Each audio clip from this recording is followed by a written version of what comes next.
السلام عليكم ورحمة الله وبركاته. ازيكم يا حبايبي؟ عاملين ايه؟ اخباركم ايه؟ يا رب تكونوا بخير. معاكم فيري النهارده هعمل لكم وصفة سهلة وجميلة هتعجبكم جدا النهارده، وهي أكلة هندية. ايه هي بقى الأكلة؟ هي الأكلة اسمها تشيكن مالاي. زي ما انتم شايفين يا بنات، هي شكل الشيش طاووق كده شوية، بس بصراحة تحفة وجميلة جدا رائعة، احلى من الشيش طاووق بالنسبة لي. حلوة قوي هتعجبكم. زي ما انتم شايفين عملت معاها رز اصفر بالكاري. ان شاء الله الوصفة تعجبكم. يلا مع بعض نشوف هنعملها ازاي. اول حاجة يا حبايبي تجيبوا صدور الفراخ زي ما انتم شايفين كده، مش متقطعة، تجيبوها سليمة كده، وانتي بقى اللي تقطعيها، بس تقطعيها مكعبات كبيرة، مش زي بتاعت الشيش طاووق كده بتبقى صغيرة. لا، انا عايزاها مكعبات كبيرة زي ما انتم شايفين. بصوا بقطعها ازاي، هي ممكن ما تكونش واضحة في الكاميرا، المهم ان هي تكون يعني مكعبات كبيرة. يا رب تكون باينة لكم. بصوا القطعة قد ايه، يعني بصوا يعني حاولوا تكبروها شوية كده. تمام. وما تخافوش، بتستوي بتبقى زي الفل. هتقطعي بقى الكمية اللي انت جايباها بقى. طبعا اعملي الكمية اللي انا جايبة كيلو، انت بقى عايزة تحبي تعملي اكتر، عايزة تحبي تعملي اقل، طبعا دي حاجة بترجع لك انت حسب احتياجك. تمام. هتقطعي بقى كمية الصدور اللي انت جايباها كلها مكعبات كده كبيرة شوية بالشكل اللي انتوا شايفينه ده. وبعد كده بقى هنغسلها وننقعها كده، بس نغسلها الاول بمية وملح وليمون كده وخل، عشان ايه؟ نضمن كده ان الحاجة سليمة وصحية معانا. وبعد كده هتصفيها في المصفى.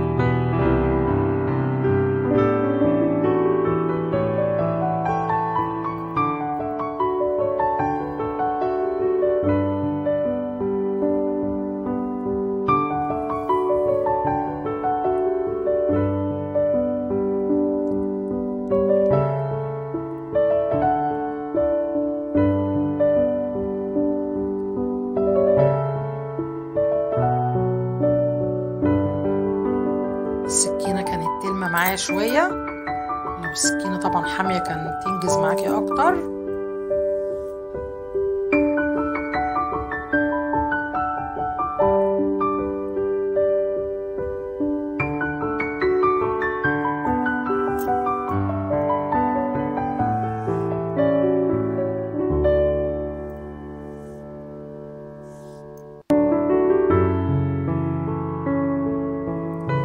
تغسليها بقى زي ما قلت لكم بالملح والخل والليمون كده، تنقعيها كده ربع ساعه ولا حاجه، وتشطفيها كويس وتصفيها في المصفى. يلا بقى مع بعض نجهز بقى التتبيله الجميله بتاعت التشيكن مالاي بقى معايا. حلوه قوي، ان شاء الله هتعجبكم كله. اول حاجه يكون معاكي كوبايه زبادي بلدي، ولو ما عندكيش بلدي عندك عادي مش مشكله، بس هو البلدي بيبقى احلى. عندك كزبره خضراء تكوني مقطعاها كده رفيعه، لازم كزبره يا بنات، ما ينفعش حاجه تاني. ويكون معاكي توم مهروس، ومعاكي ليمونه، معلقه خل كبيره. والبهارات بقى اللي هنستعملها النهارده والتتبيله يا بنات، هيبقى عندي قرفه، جنزبيل، عندي بابريكا، عندي ملح، عندي كاري، عندي فلفل اسمر، عندي بودرة ثوم وبصل وبودر انا خلطهم على بعض، عندي 7 بهارات، عندي شطة حمراء. لو انت مش بتحبي الحاجة سبايسي استغني عن الشطة، بس احنا طبعا بنحب الحاجة سبايسي مولعة، فما بنستغناش عن الشطة.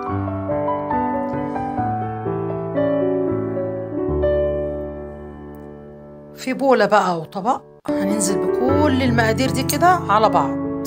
تمام. نزلت اهو بالزبادي، بعد كده الثوم اهوت المهروس،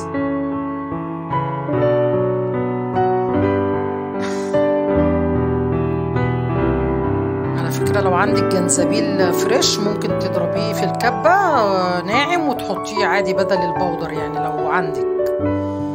بعد كده تنزلي بالكزبرة الخضراء، وبعد كده تحطي البهارات والتوابل اللي عندك كلها. ما تستغنيش عن اي حاجة، ما ينفعش نستغنى عن حاجة في الوصفة غير الشطة الحمراء، بس هي الوحيدة اللي لو انت ما بتحبيش السبايسي استغني عنها، لكن اي حاجة تاني في التتبيلة ما تنفعش تستغنى عنها. حطينا معلقة الخل الكبيرة ونعصر بقى الليمونة بتاعتنا كلها. عايزة اقول لكم التتبيلة دي تحفة تحفة روعة كده، يعني انت حتى بتقلبيها بس كده الريحة تشميها وهم. انا بحبها جدا.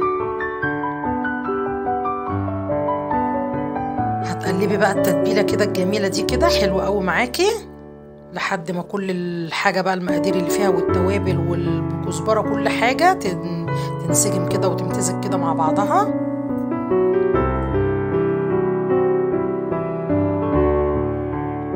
شميني ريحه ولا لا؟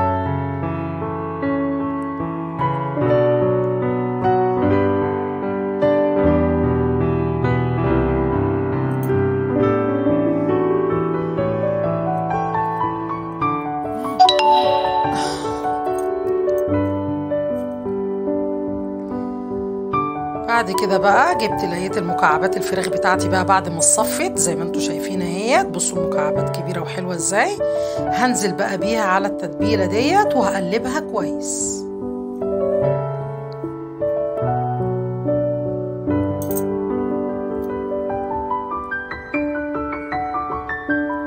بصوا يا بنات انا قبل ما انزل بالفراخ حطيت يعني معلقه زيت كده، معلقه صغيره كده. ليه بقى؟ بتديها لمعه جميله جدا، تدي التتبيله لمعه وانتي متبله بيها الفراخ كده بتلاقي ليها لمعه حلوه. شايفين؟ بصوا اهي، يا ريت تكون باينه لكم، هي بتبان كمان مع الفراخ.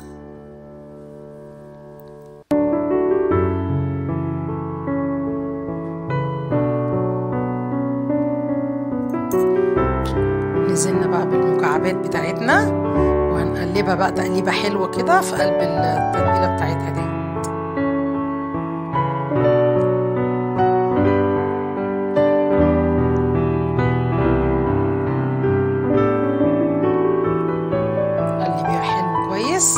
عشان كلها تشرب من التتبيله دي. وممكن كل 5 دقايق كده او 10 دقايق برضو قلبيها عشان اللي تحت بيبقى هو اللي واخد التتبيله اكتر، نروح مقلبينها بقى عشان ايه كل الفراخ دي كده كلها تشرب من التتبيله وتشبع منها. طبعا يعني المستحسن ان انت تعملي التتبيله دي لو انت مثلا هتعملي الوجبه مثلا تاني يوم، مستحب ان انت تعمليها من بالليل وتسيبيها وتبيتيها في التلاجة. بس طبعا بقى لو انت بقى ما كنتش عامله حسابك او مش عندك او مش فاضيه، خلاص يبقى اعمليها بقى ايه من تاني يوم اول ما تصحي اعمليها، بحيث ان التتبيله دي يا بنات ما بينفعش تتعمل اقل من 4 ساعات، يعني من 3 ل 4 ساعات، اقل من كده لا، عشان تقدر تاخد ريحة التتبيلة والطعم وكل حاجة. فطبعا كل ما تقعديها مدة أطول كل ما بتديكي نتيجة أحسن. فأنت اعمليها من الصبح على الأقل عقبال ما تيجي ميعاد الغدا تكون عدى عليها 4 ساعات. شايفين يا بنات التتبيلة وشايفين المكعبات عاملة ازاي، ودي اللمعة اللي قلتلكوا عليها. ما حطيت بقى معلقة الزيت عشان تدينا اللمعة الجميلة دي. شايفين؟ بصوا شكلها اصلا جميله من قبل ما تستوي، وعايزه اقول لكم ريحتها يعني عايزه تتاكل كده من قبل ما تستوي، جميله جدا، ريحتها تحفه تحفه. جربوها وقولوا لي رايكم ايه. زي ما قلت لكم بقى هنسيبها مش اقل من 4 ساعات، ولو انت قادره تعمليها من بالليل يبقى احسن، مش قادره اعمليها من الصبح بدري عشان يعدي عليها 4 ساعات. تمام كده. طبعا انا بقى سبتها لما قعدت اكتر من 4 ساعات، ده انا حوالي 5 ساعات او عدت 5 ساعات عقبال ما جه ميعاد غدانا طبعا عشان اجهزها. قلبتها بقى كده تقلبتين كده بسرعه، وهبتدي بقى عشان ايه احطها بقى في اسياخ الشيش طاووق.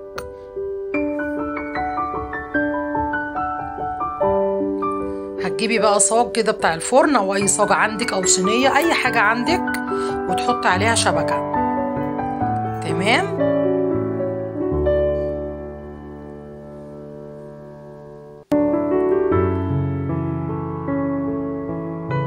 ركنت بقى الشبكه بتاعتي كده على جنب، وجبت بقى سيخ الشيش طاووق بتاعتي، وهبتدي بقى ايه احط بقى المكعبات التشيكن مالاي ديت في قلب الشيش طاووق بتاعي، في عصايات الشيش طاووق.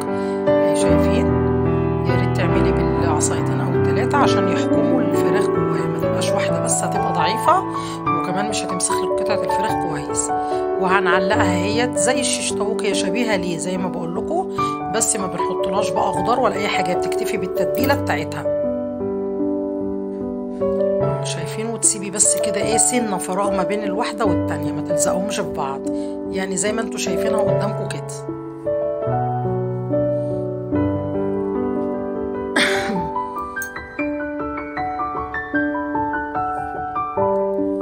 ويا حبايبي شايفين اهي بالشكل ده. بقى على الصاج اللي في قلبيه اللي هي السلك بتاعنا، الشبكة كده محطوطة على الصاج. نحط الرز عليها، الشيش طاووق قصدي تشيكن ملاي اللي احنا بنعمله.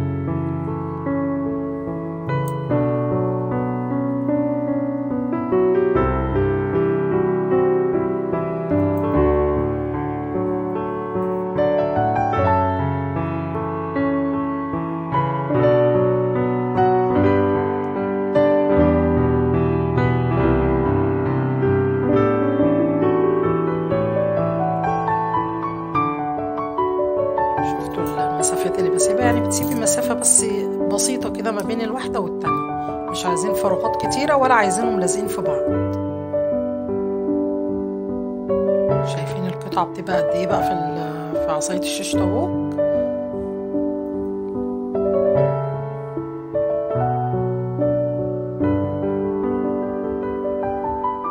اهو شايفين بالشكل اللي انتوا شايفينه ده، جميلة جدا. بصوا شكلها حلو قوي، ونرصها على الشبكة.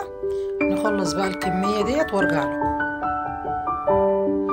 بعد ما خلصت بقى يا حبايبي، هتلاقي بقى في كده بواقي تتبيله منك، اوعي ترميها، لا زي ما انت شايفه كده تاخديها في ايديكي وتتبلي بيها الفراخ وهي فوق الشبكه كده.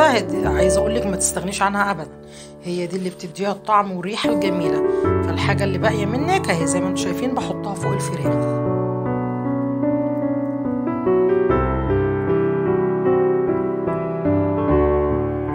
كده بقى جهزت معانا عشان ندخلها الفرن. هنكون بقى مجهزين كوبايتين كبار ميه مغليه، وهننزل بيهم في الصاج دوت. شايفين بصوا شكلها يا بنات، وبصوا اللمعه بتاعتها، وشايفين التتبيله شكلها اصلا عامل ازاي، تحفه تحفه تحفه. عايزه اقول لكم ريحتها مفوحه في الشقه اصلا، مش في المطبخ بس، ريحه خرجت كمان في الشقه. التتبيله ريحتها حلوه قوي. هنجيب بقى زي ما قلت لكم بقى دلوقتي ميه مغليه، وهننزل بكوبايتين ميه مغليه في قلب الصاج دوت.